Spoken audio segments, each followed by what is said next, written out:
everyone, and welcome back to the Brewery Underground podcast, where you can follow us, of course, at Sullivan Touron Brewery Adventures.com. Yes, I'm Steve Sullivan, and I'm joined as always by the Chancellor of craft beer. That would be Scott Touron. And Scott, well, it is the holiday season, so it's certainly a great time for drinking beer, right? Absolutely. Um, I've drank a bunch of beer in the last couple of weeks. I assume you have? I have, Yeah. absolutely.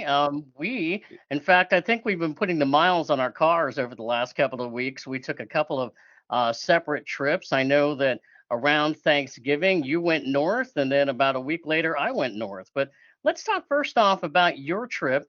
So you took a trip up to Cincinnati and then around Columbus, Ohio, just around Thanksgiving.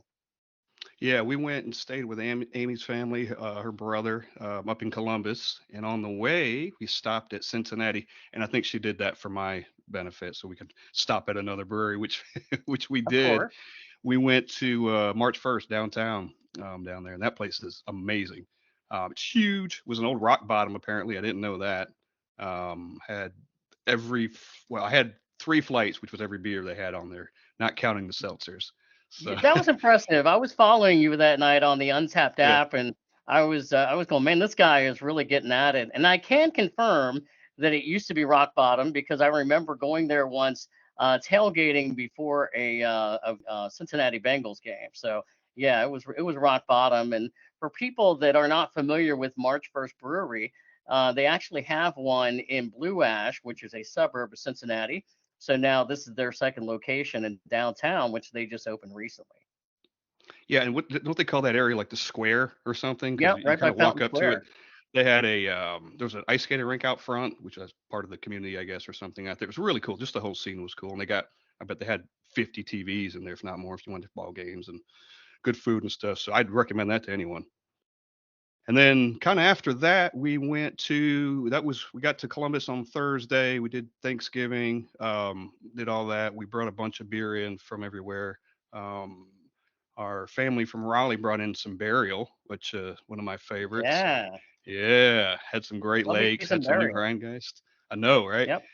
There wasn't enough to bring you any back. Sorry, we kind of went through it all, but Yeah, we'll I get some know it. more. But man, we had some new Great Lakes. We had some new Rhinegeist. When you live up in that area, you can kind of get some stuff up there that you can't get down here. So Great Lakes is one of my favorite breweries up north. You don't really see that much here in the Nashville area, but I love Great Lakes Brewery. I love their beers.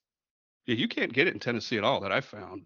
I found it in Bowling Green, just over the border before. But I think Yep. Kentucky might be the closest we can find it here. I did go to a place called High Banks Distilling in Columbus. Place was great, nice distillery, food, had a whiskey flight, had some beer there. But that place was amazing if anybody's ever been there. And then we did go to Hickman Farm and Brewing out in Columbus too, which is it's kind of out in the country, I guess, a little bit, but it's like in an 1860s barn. Okay. Really cool, beautiful scenery. They've got 20 taps. They've got food trucks. It's an amazing place. I think you'd almost have to live there to know that it's there, you know. So, and then on the way back, stopped at Party Source. Had to do that, of course. Got Of a couple of course. six packs. And since I've been back, I've been to the World of Beer in Nashville. Have to get you over Yep. there sometime soon. That's not been open long. And then tailgate East Nashville for some Preds pre-gaming, and not to mention a bunch of beer since at home since then. So, but I've got something to ask you. I'm intrigued by. Okay. All right. You showed me that you got a beer the other day, and I'll let you tell what it is. But you bought a beer the other day, and you've been waiting to check it in, and I'm curious about what this beer is going to be like. All right. So on our last podcast with Dark Shadows, we brought up pickle beer. And I had mentioned that I had not been brave enough to drink any pickle beer. And I know I was out with you and a couple of our friends a few months ago. We were at Highwire downtown, and you all had gotten, or at least most of you did, except me, had gotten a pickle beer on a flight, and I didn't do it. And I was like, maybe not. Well, you mentioned Party Source, and I'll talk about my brewery adventures here in a few minutes. But on Monday of this week, I was at the Party Source as I was leaving town, so I go into Party Source and you got to do the mix and match. And I walk in there and I see this green can that's calling out my name. And I looked at it, and it was a pickle beer from Urban Artifact in Cincinnati, which is a brewery. They do sours. And I looked at it and I How said, did it know your name, first of all? how did they know my name? Exactly. Everybody knows my name. Uh, so I was looking at the beer and I just said, all right, I'm going to bring it back. So last night I decided, knowing that we were going to be doing a podcast today, show prep, show prep. I'm gonna dig myself into this pickle beer to see whether or not I like it. I teased it on our Facebook page and on Instagram. And you even asked me this morning. You texted me and you said you haven't rated it yet. I'm like, no, man. I gotta wait till the podcast. So here's my rating. Here's my overall on the pickle beer. Now, you already had it once and you rated it, right? Mm-hmm. What was your rating A solid 2.00, on the Untapped which app? is out Okay. of 5, by the way. Yeah. Okay, right, right. Mine is not a two. I didn't hate it. I didn't love it. I drank it, understanding it was a sour. It tasted more sour, and so I just went, I wouldn't throw this thing out the window. I drank it. I wouldn't probably get it again. I would probably rate it about a 3.0 to maybe a 3.25. But the other thing I'm going to say now is, now I'm curious about the pickle beers. So for anybody out there, when you're listening to this podcast, if you have any recommendations, any suggestions to us about any good pickle beers out there, let us know. I may try Yeah, not that one though. it. Not that one though. Absolutely. There you go. All right. So I'm going to talk a little bit about my brewery adventures, because I ventured up to Cincinnati on last Thursday, and I made my way first off because I wanted to spend the night, at least one night, in Newport, Kentucky, which is right across the river. And Newport on the Levee, which is a place up there that has a lot of different businesses. It's been growing over the years. There's a lot of different restaurants and things like that. Well, they have three places that you can get beer there, and they have a new brewery that opened up. It was back in May. I had not been yet, and I wanted to go, and I hit this place. It's called 16 Lots. It's their southern outpost that they call it. Their first brewery is in Mason, Ohio, which is just north of Cincinnati. And whenever I say something like, this place checks off all the boxes, it really did. I can tell you that the view from there is tremendous, because you look out, and I posted some pictures on our Facebook page last week when I was there. The Ohio River is right outside there. The skyline of Cincinnati, especially at night, it's beautiful. Now, it was a little chilly that night. They had the garage doors open. They eventually closed them. But as Do you far realize as you like, just had skyline and chili in the same sentence, but yeah, in reverse exactly. order? Yep, exactly, exactly. But I went in there, and I can tell you that everybody was fantastic in there. I talked to one of the owners as well, but I had a couple of beers from there that night. And my first beer was a coconut vanilla brownie stout. It was a 13% beer, and I gave that a 4 rating on Tapped. And I will tell you that I really loved it. It was just a great combination for a beer. In fact, one of the managers came over, so told me, if you're drinking some beer here, this is one you got to drink. And I had already had it. The other one I had their Fest beer, and that wasn't too bad as well. That was a 5.6% beer, and I gave that a 3.75 rating on Untapped. And then the other one, the third one, was the Whole Lots of Cherry Cheesecake Smoothie Sour. And I got to tell you, this thing was wild. I mean, the density of it, I really loved it. It was a really fantastic beer that I had. Probably one of the more unique beers I've ever had.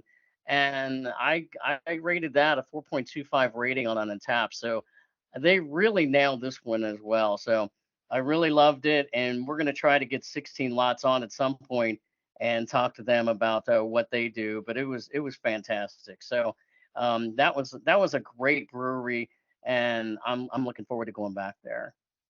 Yeah, I've got it added to my beer bucket list. Yeah, definitely. So the other place that I went, which was right around the corner, again, this is all in Newport on the Levee, is West Six Brewing. And I believe, if I'm not mistaken, Scott, they are headquartered out of Lexington. Is that right?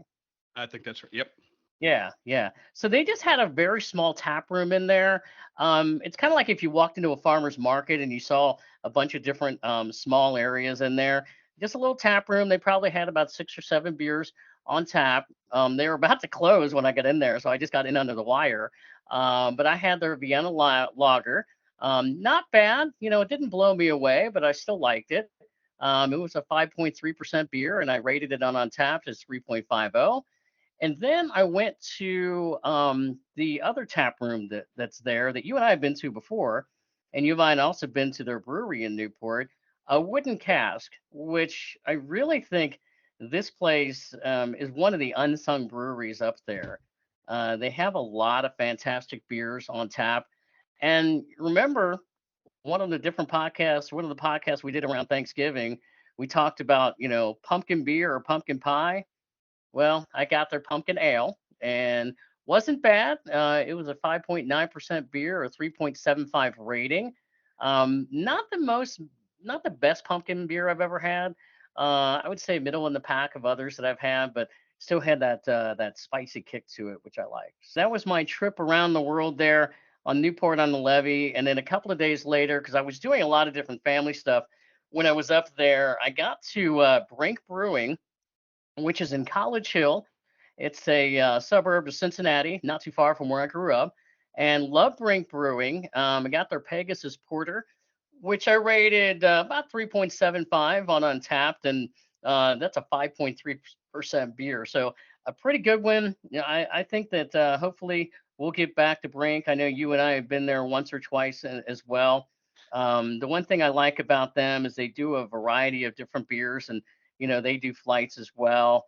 The thing that I noticed is that they're now doing a lot of stuff outdoors as well. They have kind of an expanded area outdoors for them. So was glad that I got back to Brink, and hopefully we'll be back there again. And then before we continue on, Scott, I gotta give a shout out to everybody that I saw up in Cincinnati this past weekend. I did a lot of family stuff, and I also met up with some friends that I have not seen in quite some time. So it was a fantastic trip. And for me, next to drinking the beer, of course, the cherry on top was celebrating the birthday for my mom. So, and celebrating the holidays a little early. So it was just a fantastic time.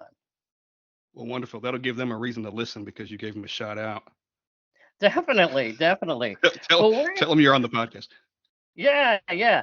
Well, hey, we're gonna continue on here because today we have a special guest on our podcast. Yeah, man, we are real lucky and real honored to have this guy on with us. We've been talking for, I guess, a few weeks back and forth, figuring out a time and stuff. So here we are. We have Grayson Miller, who's the owner and head brewer of Crazy Gnome Brewery in East Nashville, Tennessee. Welcome, sir. We're glad to have Thank you. you. Nice to meet you. Yeah, And Grayson. do you need a refill on your beer? I saw you were kind of hitting it pretty It's hard a while you. it's a liter Stein, so the full is really halfway. All right. Well, thanks for being patient with us on the intro there. Oh, of course, of course. No, great to be here. Great to be on the podcast. I'm excited. Let's get into it. Absolutely. So I was reading, and I'm going to say this word, your story, because I always love people's stories, and you guys have one on your website and stuff on there. But um, get a little bit of your background and talk to us about that. You were born in Germany, Yeah, grew up in Knoxville, and moved to Nashville in 2015. yeah, Do you remember much from being from Germany? What age were you? yeah. We came to the States when I was 2. Parents were military, so they're natural citizens. Didn't get super entrenched in the culture over there, but it's definitely something that when once you know that about yourself, it becomes a bit of your identity. And I've been able to get back over there a little bit as well, so that's been great. That's cool. So what started you?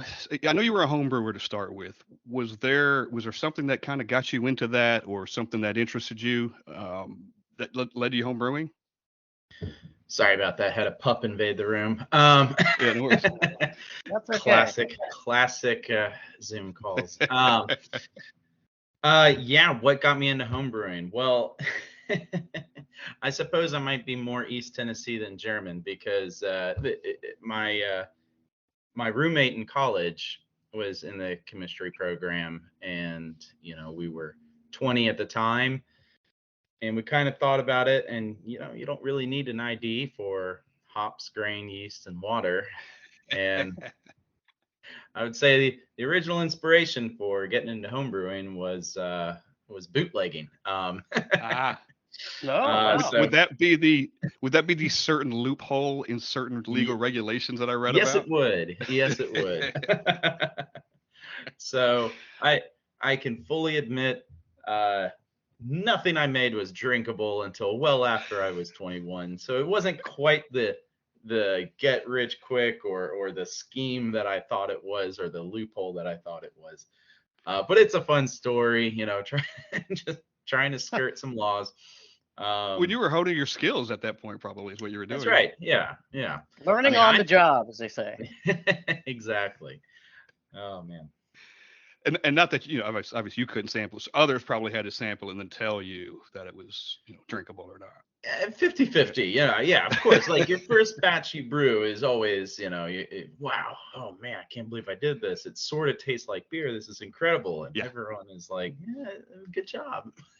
yeah. Which, how did you know, or maybe just over time that you were starting to make a good product? Is something that you liked, or people were telling you that you were making a good product, or you knew you were kind of on your way to doing something? Mhm. Yeah, so you can fast forward to about 2015 when I really moved to Nashville. Then I moved to a house, had a wonderful basement that was like perfect for doing. Had the space finally to really get deeper into the hobby. And that same roommate, we went our separate ways, but then we both ended up back in Nashville and we started brewing again.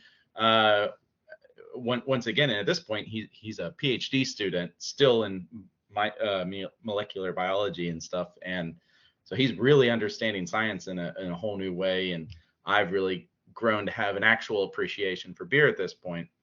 And we started getting into uh, yeast manipulation. We were taking yeast, streaking it on petri dishes, freezing it, and then reviving it. We really wanted to test viability of some of the methods that he was able to with his connections to the labs. And so we put together this house party where we had a blind tasting of 5 different Hefeweizens, some with some some batches were made with the rehydrated yeast, some were made with just straight from the manufacturer to kind of test our methods. But of course, I brewed all that beer, so we also threw in some commercial stuff. And the commercial Hefeweizen, I won't say which one it was, but it was pretty well known. It came in second um, out of my group of friends. Nice. And I will say there was one beer nerd there that put it head and shoulders first above all the others. So I do think there's a little bit of if you know your stuff, you know your stuff. But to the general public, quote unquote, it was really the first moment where we started thinking, wow, we can actually make beer that people can't really tell a difference reliably between, is it ours or is it someone professional? And that was a very big wake up call for us that, hey, maybe this doesn't have to be a hobby. Maybe we could actually make this thing work. Yeah, that's amazing. The whole which is yeast manipulation. That's something I wouldn't even know where to begin with something like that.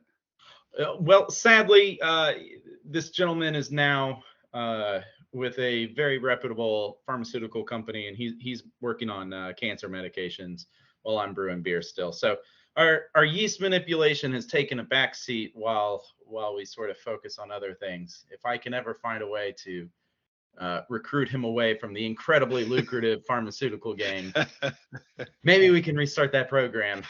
But you're still having fun, right? oh yeah. Well, he's going to see how much fun you're having, and he's going to want to get out and join you. Oh yeah, he says that all the time.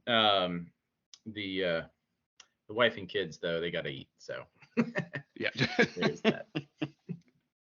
Here's a question you've probably been asked a million times. Where does Crazy Gnome, the name, come from? Sure.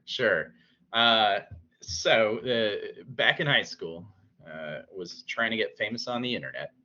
Had a YouTube channel with some high school buddies. This did not include the Yeast Magician. And we were doing jackass stuff, anarchist cookbook stuff. A lot of these videos have been taken down for violating YouTube's terms of service. I don't know why. It seems a little unreasonable to me. But we had a few go viral. We had a few, and we're talking, 2007, 2008. Some videos breaking 100K, 300K views, which was pretty significant to us at that time. It's a little easier to go viral now. There's more people on the platform. But the name of the channel was Crazy Gnome. And we liked the idea of just this little mischievous gnome out there in the woods causing trouble. That channel very naturally fell apart as we got older, and it just sort of became my joke name for any business venture I had.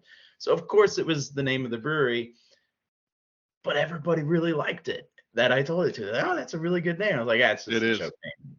Why is it the joke name? Why can't it be the real name? Then we had a cool logo made, and well, the rest is history. And here we are. Yeah, that's great. I thought I had a girlfriend named Gnome, and I thought maybe you had run into her at some point and just like, she's crazy. She spelled the same way. No, I just made that one up, but so Steve and I get off this podcast. We're immediately going to go to YouTube and see if we can't find you somewhere. There's probably a few of them floating around still. I think our flamethrower video might still be up. I'm not sure. I have not checked that one in a while. Well, after they listen to the people listen to this podcast, it's going to double. The viewership on those YouTube is going to double easily. Yeah, definitely. So. And of course, I'm sure some of the stuff you did back then, it was like, don't try this at home, right? Yeah, you can put that on there, and they don't care. They still take it out. We were trying to do everything we can. We were dumb. We were using. Who else got in trouble for using the background music of licensed songs and stuff? That's the quickest way. Forget all the hijinks. The licensed music. No way. Yeah, we're not getting paid for this. Somebody pay us. Yeah, look it up if you want. The entire channel has been demonetized, so we're not going to make a dime from it. YouTube will, though. I will be looking it up. You guys were getting ready to open, and you might fill me on the timeline a little bit, but you were getting ready to open. I'm going to say early 2020, maybe late 2019, whatever the timeline was. And then this tornado rolls through East Nashville, kind of messes you up. And then right after that, COVID thing rolls in and kind of messes you up. Can you kind of talk about that timeline and maybe how close you were to opening when the tornado came through? Yeah, heartbreakingly close. We had. It was a wild chain of events. Of course, opening a brewery, what links of red tape you have to cut through to get there. There's this permit that you need, but you need to get this other permit to get that one. And so there's just a waterfall of permits you have to get. So you can't apply for everything at the same time. So you have to focus on this one, then that one, then that one, then that one. We finally got there. We finally got the last permit. Had the news of that on Friday. Saturday, we cleaned the brew house. Sunday, we cleaned we brewed our first beer. We were ready to go because this had been taking a very long time. And Tuesday morning at 12:30 in the morning, a tornado rips apart the brewery. And I remember that too, because you're right kind of next to or behind Main Street Liquors there too. Yeah, they got hit. How bad was the damage? Obviously bad enough so you couldn't open it. Well, speaking of YouTube, the brewery has a channel as well. You can look this up. We called the video "Brewery versus Tornado," and then spoiler, the tornado won. The CCTV footage that we have. I'm an IT nerd. I have everything on a battery backup that needs it. So the CCTV wasn't damaged by the storm. It ran, it recorded the whole thing, and so we've posted that footage online so you can see for yourself. Pretty intense. The building's walls were weaker than the roof. The roof is a very thick concrete roof, very sturdy. So it sort of blasted through underneath. It started on the far side that was just general storage, blew through the liquor warehouse, and then blew through our into our area, knocked down all of our fermentation tanks, exploded an interior wall that we had put together. And the crazy thing is there was a exit door, a push to exit door, and very politely the tornado pushed to exit, and that door Oh, was spared. It alleviated the pressure Wow. because of that emergency push to exit function. Grayson, there were so many people that were impacted by that Yeah. tornado. And so many people that came together as well. I mean, the volunteerism and the Oh yeah. pride. How did that impact you all, just from a standpoint of people that were helping you kind of recover? I say it every time when we talk about this, that the community efforts were so heartwarming, and it was truly wonderful. I didn't know any of these people, and several people I did know were reaching out and coming to us specifically to help. And, one of my bosses at my day job had a chainsaw, and he brought it over and started chainsawing some trees that had fallen down, and branches that were blocking the entrance. But the parking lot and the entryways were just littered with rubble, and people were just clogging the streets, picking up this rubble, putting it in piles so that we could get it everything put together. Shout out to my contractor, who's a crazy old man that wakes up at 3 a.m. every day. I called him. He was already awake for unrelated reasons, and he was so on top of things. We got some of the only dumpsters. Naturally, instant shortage of dumpsters, instant shortage of porta potties, and boy, glass makers were months behind schedule for a very long time afterwards. Sure. All those folks that were doing those sort of skills were instantly needed throughout the entire city and surrounding areas. Yeah. Were you there when the tornado hit? No, I do live in East Nashville. I was sound asleep. My brother was living a lot closer. His apartment complex was hit. His apartment, specific building, was not. And so he was fine, although he was without power for 2 weeks, which was not quite fine. So, he had some woes with that. He was on the scene 30 minutes before. We did have some footage of him being on the first scene and his reaction, and we just made the decision to let that get deleted. It was a little sad. Oh boy. I would Yeah. have had the Yeah. same reaction. Yeah. No, what my introduction to this day was around 2 or 3 a.m. Hours after the storm had happened. My girlfriend lived in another part of town. She wakes up, her phone blowing up. Are you okay? Yes, I'm okay. Is your boyfriend okay? I don't know. He won't answer his phone. And so she's worried.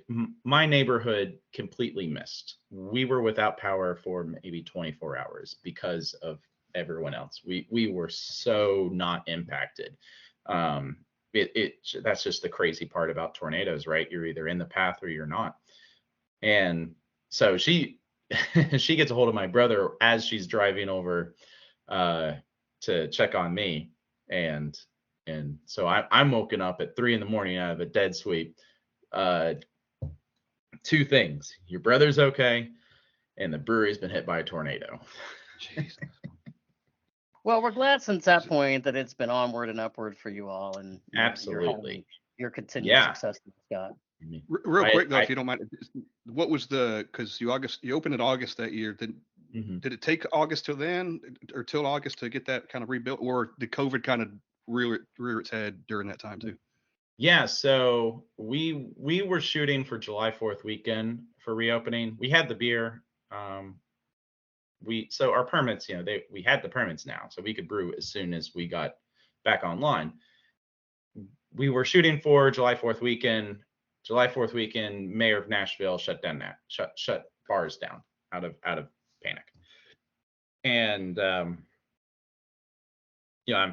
a little bitter by that because later in July I turned 30, and I really really wanted to get that place open by my 30th, and missed it by a month. Oh well. Couple of external factors. Well, we're glad it worked out. We love the place. I've been multiple times. Oh, good. Steve and I went, would we 2 weeks ago or something, and I made sure we got him over there and try some of the beers. And But when I got there, when I came, I got Turn and Leaf, and Don't Be a Sucker, and the Lemon Squeezy, and the Strawberry Shimmer. Oh yeah. Yep, enjoyed all four of them on a flight. So yeah, really loved them. And you guys do flights, so we gotta love that. Yes. And poor Kramer, he walked by the table. I think he was just making the rounds, seeing how everybody was, and I think we kept him there at least 20 minutes talking to him. And it's like, man, I'm sorry, we just kept you here. Oh yeah. No, that's fine. Kramer's great. Where do the inspirations come from to make the beers that you make? And I know that's a broad stroke because you guys make a lot of styles, a whole bunch of different things. But where do you kind of find some of your inspirations from? I view we've just got the 12 taps, and I view it as a challenge to have the most diverse menu that I can have with 12 taps, and I try and make sure that there is something for every type of beer drinker. We want to be approachable, and we're very evangelical about craft beer. We don't have an ounce of snobbery. Beer is for drinking. It's the beer of the common person, or it's the alcohol of the common person. You go ahead and collect your fancy wines, but when you want to relax, have a beer. And go, Steve. Well, one of my questions is, if somebody who's a novice, they come in and they really have very little experience drinking craft beer, is there one or two on your tap list that you point them to first to say, try this, and then maybe go from here? Totally. Of course, the answer is it depends, right? I don't know anything about beer is the first thing that we hear a lot of people say, and we say, great. We love that. What beverages do you consume? They say, I love white wine. Okay, if you love white wine, you're gonna like sour beer. That's usually a home run right there. If they like cocktails, sours or fruited ales, we've got plenty of those. But at the same time, people say, oh well, I mean, I'll drink whiskey, or I drink infrequently. I'm more of a coffee person. Well, okay, well, how about a stout or a porter? There's connections, and I find a lot of times there are a lot of people out there that think they don't like beer because they've always tried what they believe is the beginner beers, which are just light pilsners. And light pilsners are definitely an acquired taste, and when you're not used to that profile, just a watery, bitter beverage is not appealing to a lot of people. But we've been drinking bitterness in other forms, or consuming bitter things in a lot of other forms. Just because somebody is a sorority person, they might need to go straight to IPAs because they might like the grapefruit notes. You would be surprised how many people hate beer until they try a hazy IPA, and then they think, hey, this isn't that bad. So let's talk also real quick about where people can find your brewery, and where can they go online on social media to find you as well. Absolutely. So easy to find us online, crazygnomebrewery.com, at Crazy Gnome Brewery on both Facebook and Instagram. Those are going to be the two best ways. Our website's got plenty of good information about upcoming events, our current beer menu. We've been working hard on keeping that website up to date with some good information. for inquiring minds. Our tap room, we're in East Nashville. I like to say we share a building with Main Street Liquor, and that's because they have a beautiful lit up sign on the street, and it's a really easy and hard to miss sign. And they're also great folks. They happen to be our landlords. Oh, nice. So it's been a fun to have a relationship with someone in the retail side of the distribution. Their beer cave is pretty impressive, I have to say. Yeah, it is. Yep. Yeah. We like to laugh, especially the first few times we went to your brewery. We'd sit over there and we'd watch, and we'd look across to where the gym is. And like people facing, like they're on the treadmills and they're facing, and they're doing that so that they can come over here and do this later on. Yeah. So for the listeners, there's a pretty intense gym right next to us, and they have this bay of windows, treadmills, and it's as if they are running straight towards our tap room, but they're never gonna get there. It is really funny. You have this, especially on the days where we open up earlier, you'll have people drinking at noon on our patio, staring at people getting in a nice pre-weekend workout, and it's a very different group of folks. Exactly. Certainly Nashville is a very tourist destination. Do you feel like at your brewery, are you seeing a lot of people from other parts of the country coming into your brewery in addition to people that are local? 100%. I would go so far as to say, if it's not 50-50, it might be 40-60, 40 being the tourists versus the locals. We've got a really wonderful business called the Brew Hop Trolley that will pick people up from hotels downtown and take them to craft breweries around the city. We love that business. It's doing wonders to get tourists out of Broadway and into some of the other neighborhoods that have plenty of restaurants and things to do, including breweries. I definitely think the tourism in Nashville is a blessing and a curse. It definitely brings some undesirable aspects to the town in terms of traffic and some bloated prices here and there. But at the same time, wow, the fun that these people are ready to have. And if you can just speak their language, they're here for it. They're here to have a great time. I mean, just listening to you guys earlier, talk and brag about where you just visited and how you were treated. That's the type of positive experiences we want to give everybody that's coming to Nashville. So that's just, I don't want to be callous, but it's a tourist town, and if you don't like it, it's been a tourist town for a very long time. I really like you're getting them away from Broadway, and you're doing something that's not necessarily that Broadway thing. Hey, let's have some real quality beer. If you guys like beer, this is it's, I won't mention any names that are downtown, but yes, and then they can go back to where they're from and maybe spread the word. Hey, because they're gonna know somebody that's gonna go to Nashville at some point. And, right. Hey, you got to check the Crazy Gnome place out when you go. The community of brewers in Nashville. I've heard this before, and maybe even COVID and tornado aside. Have you found that to be a thing where other brewers are say, "Hey, I'm here to help you," or everybody's friendly to you, and you guys, and I'm sure you've done some collabs, but like the community itself, the beer community itself is friendly? Yes. Our community is amazing. It's one of the reasons why I wanted to put a brewery in Nashville. If you think of some of the hype breweries, there's one in particular that when I was just a home brewer, they were still a little bit further behind in their journey, and they opened up their doors to me. They gave me some of their secrets. Heck, when we were doing the build out, they let me bring my contractor over to their brew house to look at their brew floor. Flooring in breweries, as you can imagine, is very important. It has to withstand a lot of weight and moisture and chemicals.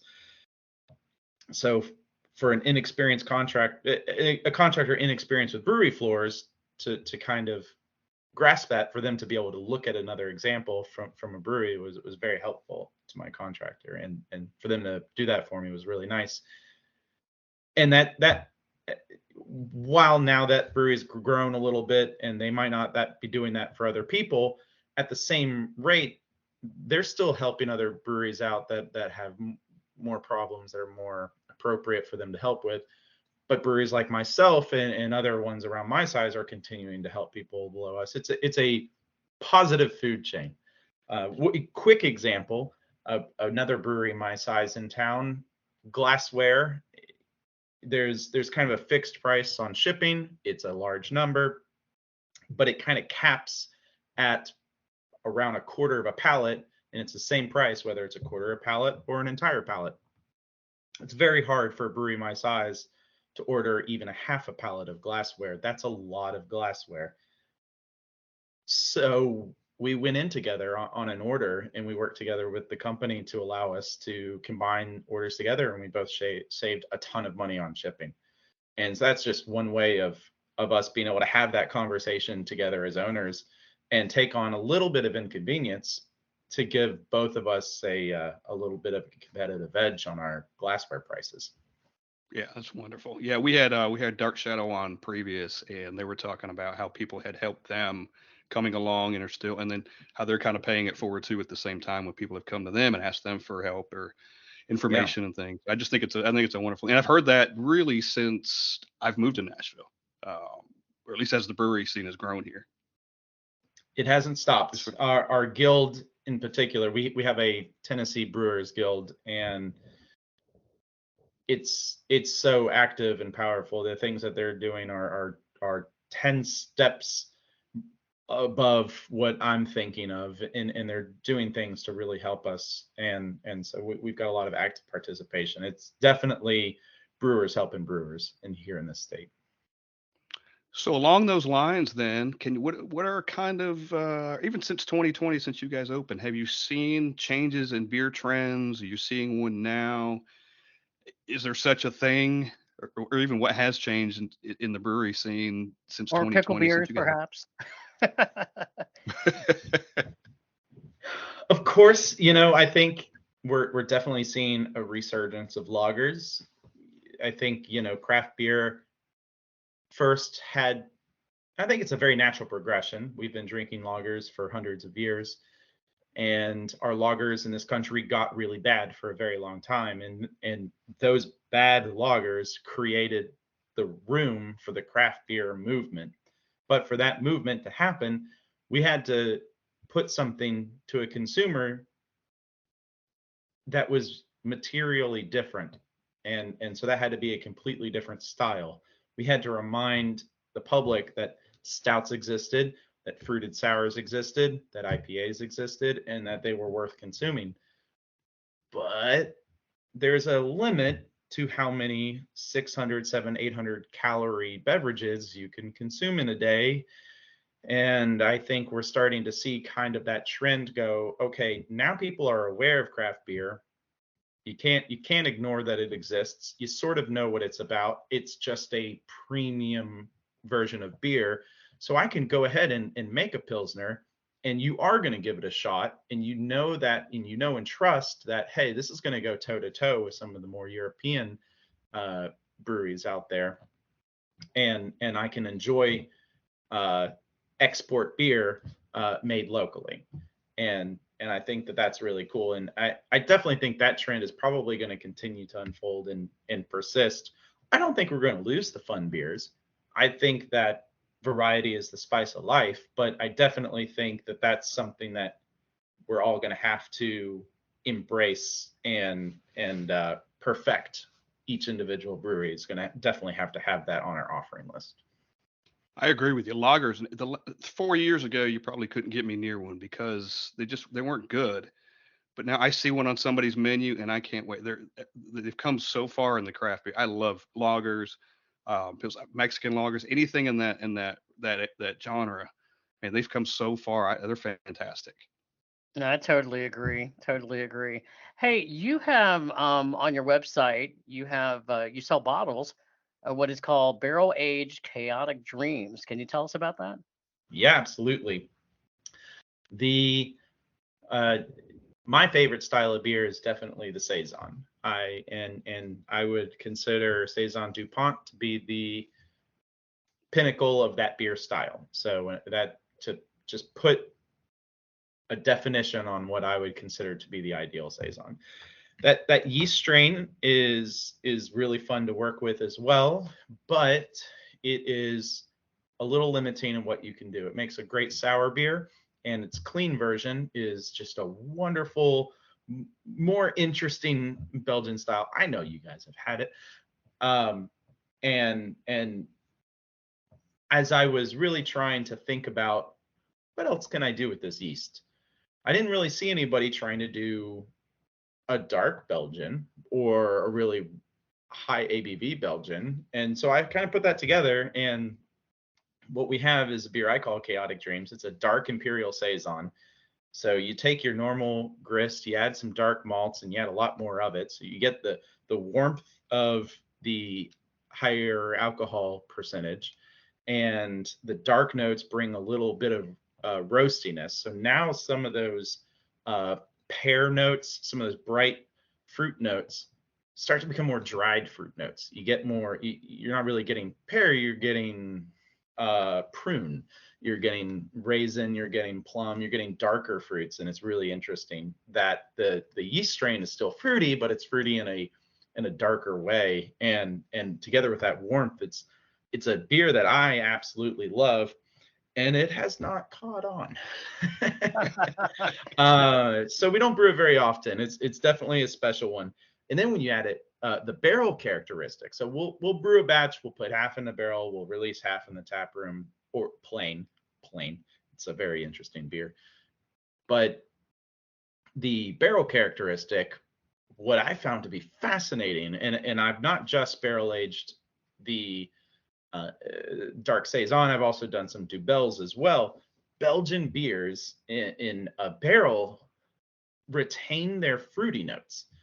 And I was surprised by this because the fruit notes are really yeast derived, and absolutely no yeast survives the barreling process. It just drops out, the carbon filters it out, and by the time you biofine the heck out of it, it's crystal clear. It's not Hefeweizen. Even if you were to barrel age a Hefeweizen, that cloudiness is gone. That yeast, that banana, you would expect with it the banana clove to be gone as well. Well, with these saison and Belgian strains, the fruit persists. So you're left with whiskey and fruit as your two primary flavors in what I call a beer version of an old fashioned. It's delightful. You've got some future stuff coming. One is Oh really yeah. close, and one is a little further out. The one that's really close is the cidery, Mm-hmm. cyanide cider. Correct me if I'm wrong there. Cyanide cider. Yeah. You is that going to be open this year? Or you were close to Definitely. it? Well, not 23. Okay. That's 20 days away. Can't commit to that. But we're looking at Q1 of 24 for sure. We are really getting close to that at that meeting I have later tonight. We're actually moving some equipment and materials over there so we can start work on the glycol loop. The cidery is going to be really fun. We're really interested in doing some dry ciders over there, but with some really cool mixing elements as well. So we'll be able to accommodate every palate. It's going to be a lot of fun. I definitely think that we're going to see cider too. You were talking about trends. Of course, I'm doubling down on cider becoming a more highly consumed product as we move forward. I think that's similar to what macro beer did to beer in America. Our cider makers have not been doing cider justice. And I think that there's a really huge opportunity for some really fun ciders to be coming out of America locally. And if you're interested in learning more about what cider can taste like, go to your local bottle shop and ask for anything made in the French style. French cider is forget anything you ever knew about Angry Orchard. It is a completely different product. and it's absolutely incredible. Yeah, and there are a couple local breweries around here that have kind of done that too. They've got some ciders, and it's a different level than what you're Yeah. like the Angry Orchard. Like I said, it's. I didn't want to throw Angry Orchard under the bus, by the way. I really, I'll enjoy. They it. won't hear this. They won't hear this. Well, And some of their limited releases are very good.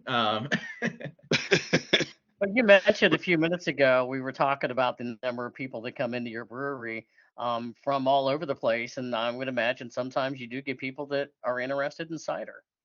Absolutely. Yeah, we typically always have one on tap. There's really only one cidery in town, and pretty much every place has one of their ciders on tap. And that's another reason to look at it. I think everybody has to have a cider on tap right now, and they're all coming from one or two places. So why not 1, 2, or 3 places? Absolutely. Yeah, and it goes back to what you were saying, that you get something for everyone when you come in there now. If you got a cider and you got, Yes. oh, I don't like beer. Well, maybe you like this. Oh yeah, I do like Exactly. that. It's 6 or 7% too at the same time sometimes. They get up. They're not 2 or 3. They're up there sometimes. Oh yeah. So the other project that you've got coming, which is a little further down the road, is you guys are going to build a new brewery, from what I understand. Yes. We are expanding. So we are a pretty small brewery. Our brew house is 3 barrels. That's when you look at those regular size kegs, those are half barrel kegs. So you got to think about 6 kegs at a time. Pretty small system. I like it. It allows us to stay agile, do whatever we want, and take those risks on things that maybe don't sell that well. The disadvantages, though, is it really doesn't make fiscal sense for us to can anything. And I definitely think drinking at home is going to be making a comeback in the next few years. And I think that it's going to be harder and harder and harder to keep that tap room full. I think a lot of people are going to be looking to grab that 6-pack and head home. And I think that, if you're going to stay active in this industry, you got to unlock canning. You got to get to that size. So this will allow us to be a little bigger. We're looking at a 14-barrel brew house. So nothing huge, but substantially bigger than what we are now. And that's absolutely going to be big enough for us to be able to can offer stuff. You might be able to see us and start seeing us on the shelves out there. And it's going to be just another way to enjoy the product. Is there any kind of time frame when, because you've got construction hasn't even started yet, right? No, construction hasn't started. We don't have the building permit. Things take ages to do, and this one's going to take a lot of money to do as well. So don't hold your breath for 2024. We're definitely looking at 25. Hey, I would definitely tell people, check out their website too, because I like you've got little stories about your team on there too. Oh yeah. They've all got little fun facts and things. I enjoyed reading that, and then the story about us down there too. There's a lot of good information on there. Oh yeah.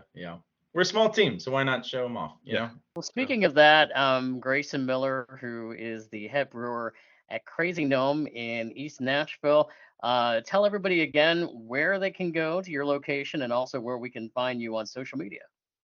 Absolutely. Follow us on Crazy Gnome Brewery on our Instagram and Facebook. That's the best way to get the news. Check us out at crazygnomebrewery.com on our website. If you want to learn more about the cidery, that one is going to be Cyanide Cider on Instagram, and that's going to be the best way to learn more about us there. And you can come visit us. We are in East Nashville, right off of Main Street, right next to Main Street Liquor. And look out for that cidery going into South Nashville. That one's going to be just off of Nolensville Pike, super close to Geodis. It's going to be awesome. Hey, congratulations on all your success, and we look forward to hopefully seeing you out there at the brewery real soon. Absolutely. All right. Cheers, y'all. All right. Well, thank you very much. This has been the Brewery Underground podcast. For Scott Touron, I'm Steve Sullivan. Cheers.